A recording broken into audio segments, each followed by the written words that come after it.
Vitamin D നമ്മുടെ ശരീരത്തിന് വളരെ ഇമ്പോർട്ടൻ്റ് ആണ്. വൈറ്റമിൻ ഡി ഇല്ലെങ്കിൽ പല ബുദ്ധിമുട്ടുകളും നമ്മുടെ ശരീരത്തിൽ ഉണ്ടാകാം. 30ക്ക് മുകളിലാണ് റെക്കമെൻഡഡ് ഡോസ് നമ്മുടെ ശരീരത്തിൽ നമ്മുടെ ലെവൽ. എന്തൊക്കെയാണ് പ്രധാനപ്പെട്ട ബുദ്ധിമുട്ടുകൾ? നമ്മുടെ എല്ലിന് കാൽഷ്യം അബ്സോർപ്ഷൻ കുറയുന്നു, അതുപോലെ എല്ലിൻ്റെ ബലം കുറയുന്നു, അസ്ഥിക്ഷയം ഉണ്ടാകുന്നു, കുട്ടികളിൽ റിക്കറ്റ്സും മുതിർന്നവരിൽ ഓസ്റ്റിയോമലേഷ്യയും ഉണ്ടാകുന്നു.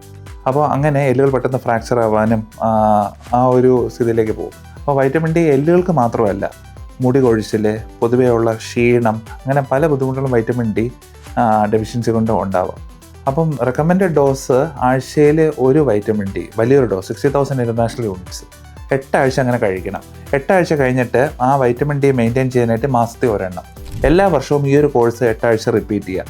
ഇത് ഒരു റെക്കമെൻഡഡ് ട്രീറ്റ്മെൻറ്റ് റെജീമാണ്. അല്ലെങ്കിൽ വൈറ്റമിൻ ഡി നമ്മുടെ ശരീരത്തിൽ വളരെയധികം കുറയുകയും തന്മൂലം നമുക്ക് ഒരുപാട് ബുദ്ധിമുട്ടുകൾ അനുഭവപ്പെടുകയും ചെയ്യാം.